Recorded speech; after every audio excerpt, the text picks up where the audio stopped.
Deep within the archives of Israel's ancient management lies a mysterious file, hidden in a dusty folder labeled B-77, designated for unexplained finds and enigmatic artifacts. But inside this folder, there is neither an ancient object nor a shard of pottery, which are typically associated with excavations and archaeological discoveries. Instead, there is only a report written in a strict official style, a geological document dated to the late 20th century. This document describes a rock tomb discovered in the village of Al-Azariah, which, according to ancient legends and modern research, is considered biblical Bethany. The report details the dimensions of the chamber, describes the composition of the limestone from which it is constructed, and analyzes traces of erosion and the effects of time. Everything seems quite ordinary until you reach the last page in the section on structural anomalies. There, one paragraph has the power to silence even the most skeptical researcher.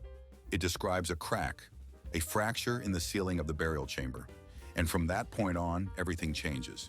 Before delving into the main part of this story, I would like to ask for a small gesture of support. A simple like and attention to this topic are the best gratitude for the work done. Thank you. Now, on to the core. Geologists studying this site have concluded that the formation, which resulted from natural tectonic processes, is the product of internal stresses within the Earth's crust. Yet what surprises them is the almost perfect symmetry of this formation, forming a shape easily recognizable as a Latin cross. This formation is not merely the result of random geological processes. It is a statistical anomaly, an unlikely occurrence under random conditions. In scientific terms, the probability of its appearance is described as negligibly small, which in scientific terminology means it is virtually impossible.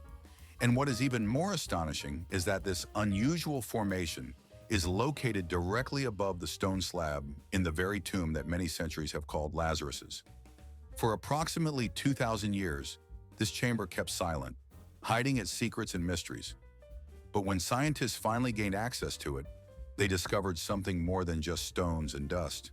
They felt that the very matter, the structure of this place, seemed to begin speaking, as if it had become a witness ready to reveal its secrets. And that was only the beginning. The walls seemed to whisper, the air filled with scents and sensations, and the silence that had reigned here for centuries was no longer just emptiness. It became filled with presence, invisible but tangible.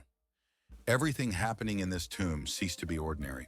It is a place where, according to legend, something extraordinary occurred, almost as if the laws of physics were paused, as if the boundaries of the possible had vanished. Here, faith and science clashed, and both sides emerged from this confrontation changed, forever carrying the marks of an extraordinary experience in their hearts. What exactly happened in this cave? What secret did the ancient rocks and stone walls hide?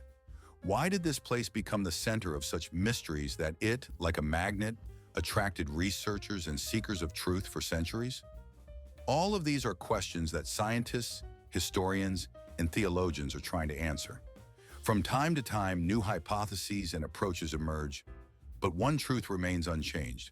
This place holds secrets that could alter our understanding of history, faith, and the very nature of reality. To understand why this tomb always seemed different from other archaeological sites, one must go beyond the chamber itself and step onto the land of Bethany. Today, it is a bustling, lively Palestinian village of Al-Azariah, tightly squeezed into the shadow of the dividing wall that separates it from Jerusalem. But its ancient name, preserved in Arabic as Al-Azariah, means place of Lazarus. This land, so rich in history, has been passed down not merely through stories or legends, but as an important part of family history, preserved and transmitted from generation to generation. These people were not just inhabitants of this place, they were its true custodians, guardians of its sacred memory. Through the centuries, across the eras of Roman legions, Byzantine emperors, Crusader knights, and Ottoman pashas, they refused to let Lazarus's tomb fade into myth or become merely a tourist attraction. They protected it as their most precious heritage, as a sacred site that must be preserved and cherished. In their understanding, it was more than just ruins or a historical monument. They kept it as a sacred legacy of their ancestors, a place that should remain a living testament to their faith and memory. Even today, local residents who lead pilgrims to the tomb do not call themselves guides, but rather guardians. They believe that the stones and paths remember everything, the steps of those who came here, the sounds of voices around the table, the warmth and comfort of friendly conversations that once filled this place. They feel that history has not disappeared, but lives on in their memory and in every stone. When at the end of the 20th century, archaeologists first gained the opportunity to systematically study the tomb, they saw not just ruins to be excavated, they saw living memories awakening from slumber and filling this place with meaning. At the heart of Bethany is not only land and stones, its true heart beats in a simple house, unremarkable on the outside, but inside it became a stage for eternal events. It was a home where Lazarus, along with his sisters Martha and Mary, lived. Their names are forever linked to the history of Christianity, but who were they really? They did not belong to wealthy palaces or priestly aristocracy. It was an ordinary middle-class family whose home and daily life became the place where the most significant events took place. It was here, in this simple house, that something occurred which forever changed the fate of the world. Their connection with Jesus was not built on spectacles or political intrigue. It was based on everyday life, on simple and sincere relationships. Jesus found rest in their home. He shared bread with them, listened to their worries and joys. He was perceived here not as a foreign prophet or a hired healer, but as part of their family. This closeness and intimacy gave what happened next its overwhelming and unpredictable weight. The Gospel of John, the only one of the 4 canonical texts that tells this story in detail, presents us with remarkably vivid and psychologically precise portraits. Martha is practical, active, always immersed in cares. It is she who meets Jesus on the road, and her grief is expressed in the form of almost a business-like reproach mixed with boundless faith. Mary is sensitive, contemplative, intuitive. She does not run to meet him, but stays in the house, immersed in her grief, and only comes out when called. Her grief is not words but tears, which she sheds at his feet, demonstrating her immense sorrow. And Lazarus, we know the least about him. His name is probably the Greek form of the Hebrew name Eliezer, meaning God helps. He is silent in the shadows, an object of action, not its initiator. But it is precisely his silence, his absence, that becomes the key event triggering the entire drama. When Lazarus fell ill, it was not just about a sick man in a distant village. It was a collapse of friendship, a breakdown of the household connected to Christ himself. His sisters did not panic or hysterically demand immediate healing. Instead, their message to Jesus was filled with quiet trust and calm faith. Days passed, and with each new dawn, Lazarus's illness became more apparent and severe. The time when he could still get up, smile, and share warmth with his loved ones seemed to slip further and further away. Although his friends and relatives sincerely hoped for a miracle, he still did not return. In their hearts, a sense of hopelessness gradually took root, which slowly turned into a wound, deep, painful, and difficult to heal. They wondered why the one renowned for healing strangers was hesitating when it came to his own friend, someone he had known and loved for so long. Why, despite their sincere prayers and faith, did he not come sooner? When Lazarus took his last breath, a grief far beyond simple loss engulfed the entire household. It was a feeling as if the heart was tearing apart because not only a life had died, but also faith in a miracle and hope for healing. It was a grief that penetrated deep into the souls of those who loved him, for they believed that love and presence were inseparable, that love could overcome any hardship, even death. And when his body, carefully wrapped in linen shrouds, was laid in the tomb, and the entrance was sealed with a heavy stone, the entire village was plunged into profound mourning. In their hearts a void remained, and it seemed that nothing in this place would be the same as before. The person who once filled their homes with light, laughter, and warmth had gone forever. The silence that settled over Bethany was unusual. It was not quiet in the usual sense. It was oppressive, overwhelming, as if death itself hung over this place and had swallowed everything alive. This silence was not merely the absence of sound. It was final and unbreakable. Lazarus's illness came unnoticed, initially like a shadow. quiet and unassuming, not causing alarm. It crawled through his body like a hidden danger. But with each passing day, it penetrated deeper, like a snake, striking more fiercely, and soon it became invisible only externally. Inside, it had already seized his body. His once strong and resilient frame, built through long hours of work on the village fields, became fragile and weakened. Every breath grew more superficial, as if he was afraid to inhale. So exhausted had the disease made him. His skin lost its healthy color, turning pale and translucent, and his voice was weak and hoarse.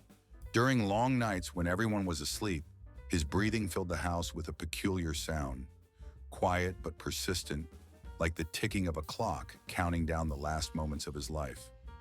The entire family helplessly watched his suffering, their eyes searching for even the slightest sign of improvement, even a hint of recovery. Their hands were busy with medicines and infusions, which they hoped could delay the inevitable. But all was in vain. His skin grew paler, his voice weaker, and his breathing more difficult, more exhausting. In those long nights when it seemed life was about to leave his body, the house was filled with the sound of his labored breathing, a reminder of the impending farewell. In this desperate situation, they sent a message to Jesus.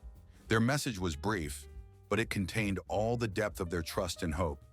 "Lord, whom you love, he is ill." It was not a plea for immediate intervention, nor a cry for help born of despair. It was a statement strengthened by faith that love and Jesus' presence were inseparable, that even in the darkest moments, he would surely come.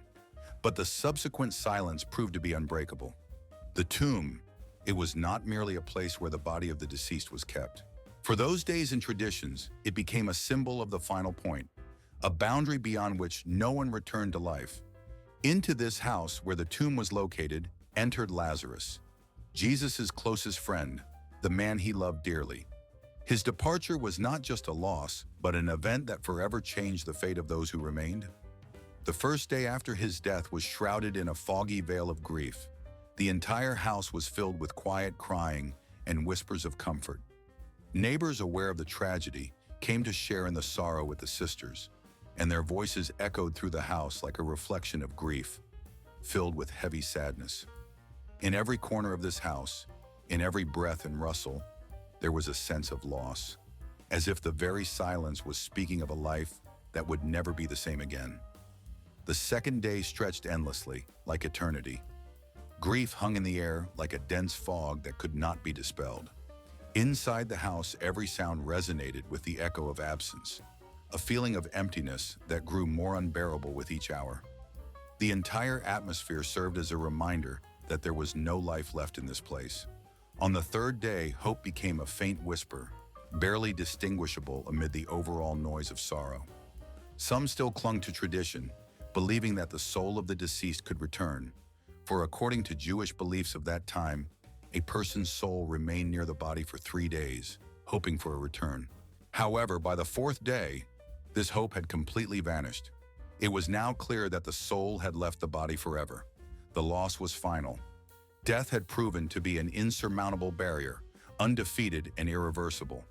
4 days in the tomb meant that even the faintest dreams of a miracle had disappeared, turned to dust. Inside the chamber, there was not just silence. It was something far more significant. This silence was a verdict, a testament to the final victory of death. Time seemed to have stopped, and death asserted its rights, cementing its dominion. And only at this moment, when it seemed that all was lost forever, something else was brewing inside this silent chamber. It seemed that departure and loss were merely preparations for the impossible, a scene destined for a miracle. Death, like a commanding force, was strengthening its position so that when the time of life came, it would leave no doubt about its absolute power. In this darkest and most hopeless time, when Bethany was plunged into despair and helplessness, an unexpected and sudden voice rang out, "And Jesus is coming!" This news spread through the hearts of all present, filling them with a mixture of hope and anxiety. Martha, overwhelmed with grief and worry, left the house at that moment and hurried to meet Jesus, who was approaching along the road. When she saw him, a wave of pain burst in her heart, and her voice broke into a cry. "Lord, if you had been here, my brother would not have died." These words were not only an accusation, but also an expression of the deepest sorrow caused by love. In her suffering, there was a delicate thread of hope that could still pierce through despair. Jesus, looking at her, did not comfort her with words. Instead, he responded with a revelation that shook her to her very soul. "I am the resurrection and the life. The one who believes in me, even if he dies, will live." These words seemed to shift reality, as if all life and death now depended on them. Inside Martha, a spark of hope seemed to ignite, despite her lack of understanding of the full depth of what was said. She nodded, affirming her faith, although her heart still dared not fully believe in the power of these words. Soon Maria stepped onto the scene. Unlike Martha, she entered the village like a shadow of sorrow, enveloping every heart and every street. The entire atmosphere seemed soaked in sadness and despair, as if nature itself had come to a halt, awaiting the inevitable. At that moment, the one who was supposed to be the voice of life, who by all rights should have called for comfort and hope, allowed himself to feel the pain of loss, as if he himself sensed the weight of an irreversible farewell. The heavy tension in the air thickened, like a cloud ready to burst with tears, as the mourners standing in a circle watched with genuine trembling and attention. Among this gathering was an unusual person, a rabbi who arrived late, like a shadow trying to catch up with the light.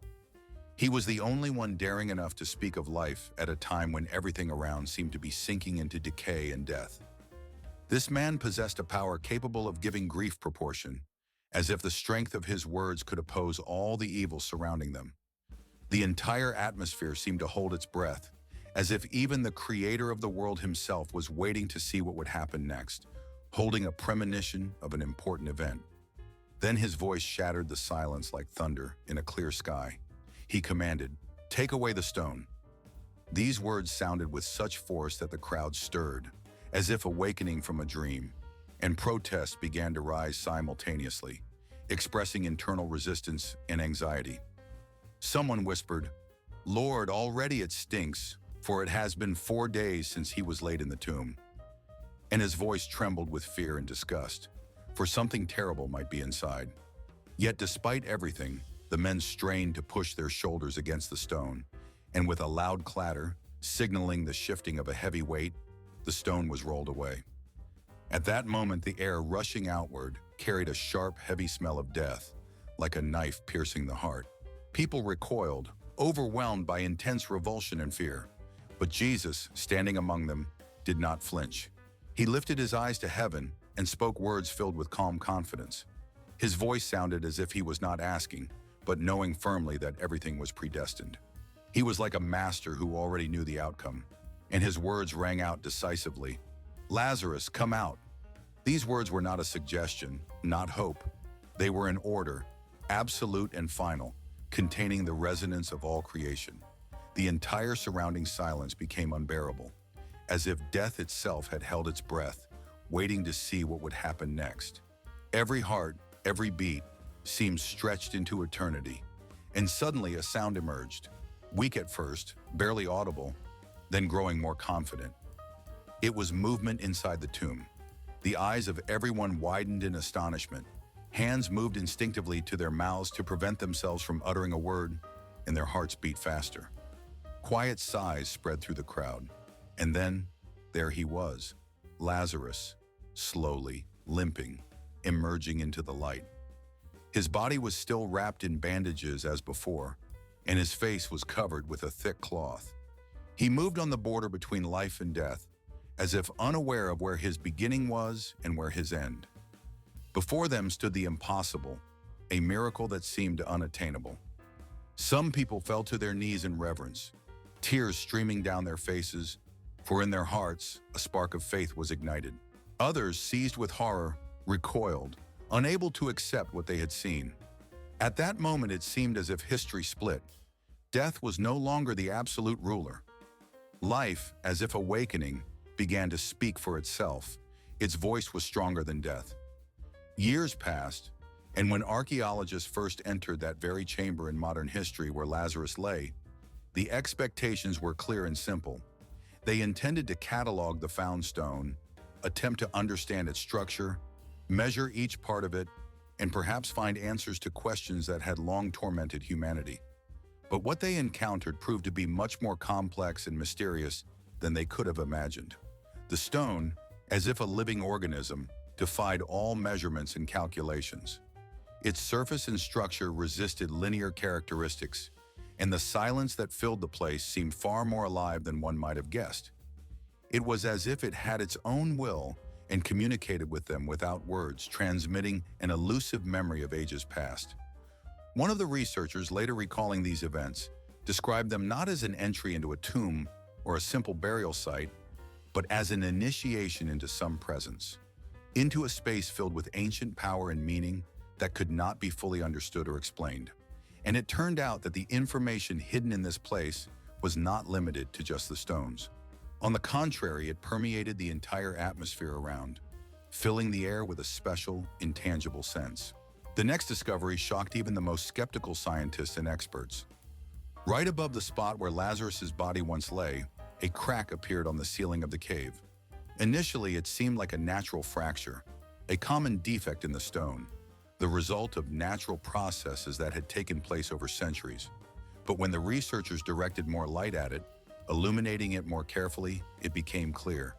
This crack was not a random break, but something much more significant. Inside the room, filled with silence and mysteries as the light penetrated deeper, inexplicable sound, like quiet sighs or whispers, swept through the air as if exhaling. The crack ran along in perfectly symmetrical line, forming an exact cross shape, which immediately drew the attention of the scientists. This shape seemed to be created not by nature, but by some higher design. Geologists, thoroughly examining it, traced every line, every surface, checking for any signs of human intervention. But there were no cuts, chips, or other indications of mechanical impact. The stone remained untouched, its shape the result of natural processes. Yet its perfection and precision were astonishing. The proportions were impeccable, all angles measured to the millimeter, and the form flawless.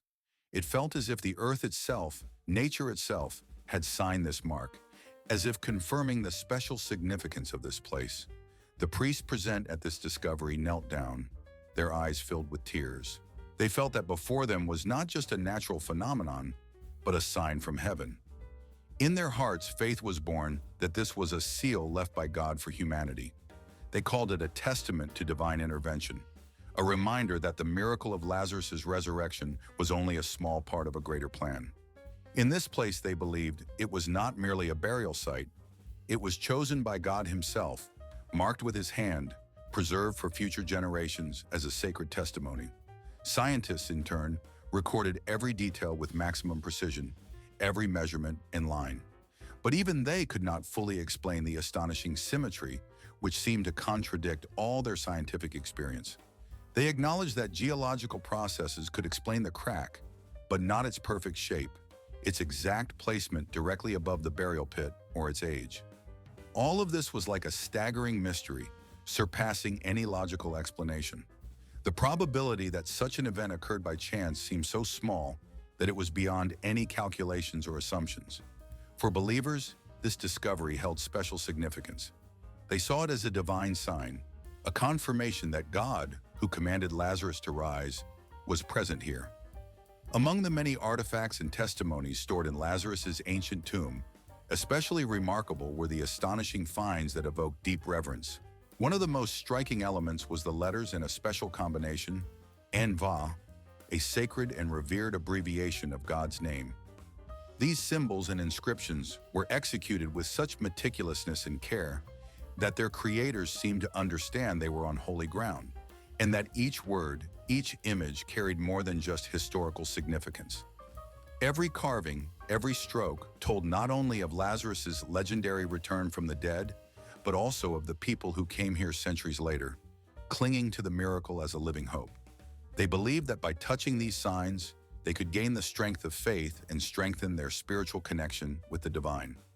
Modern scientists, using carbon dating methods, confirmed that these engravings were not created in the same period. They spanned an entire era, stretching across centuries, with each generation adding its own stroke to this ancient canvas. In each layer of the letter, one could see a testament of time, a testament of faith from those who came here, from the earliest followers of Christ to medieval pilgrims. These people risked their lives to approach the holy site, to leave a piece of their spirit in the stone and inscriptions. The tomb became more than just a burial chamber. It transformed into a living monument, a place where faith was carved into stone and sealed forever. Those who left their inscriptions could not afford to forget the miracle, for its memory was recorded in every stroke, in every word. Despite numerous changes in languages and the erasure of inscriptions by time, the message remained unchanged, for it was part of the very essence of this place. What happened here was impossible to erase, as if its very being had absorbed into the walls, the stone, the air. And suddenly, in the darkest and most hidden corner of the chamber, another no less astonishing find was discovered. A small alabaster vessel. Its seal was intact, undamaged by either thieves or time, as if it contained something very precious. This vessel was lifted with great care, with deep reverence as if it were a sacred artifact. Its surface was smooth and faintly glowed in the soft light of the lamp, creating the impression that it harbored a quiet, inner radiance. When the vessel was gently unscrewed, an immediate scent spread out, subtle but very rich and distinct. The aroma was earthy and deep, reminiscent of something ancient and significant. It was the scent of nard, the fragrance with which Mary of Bethany once anointed Jesus' feet in an act of sincere love and devotion. This gesture was so extraordinary and vivid that it filled the entire house with its aroma.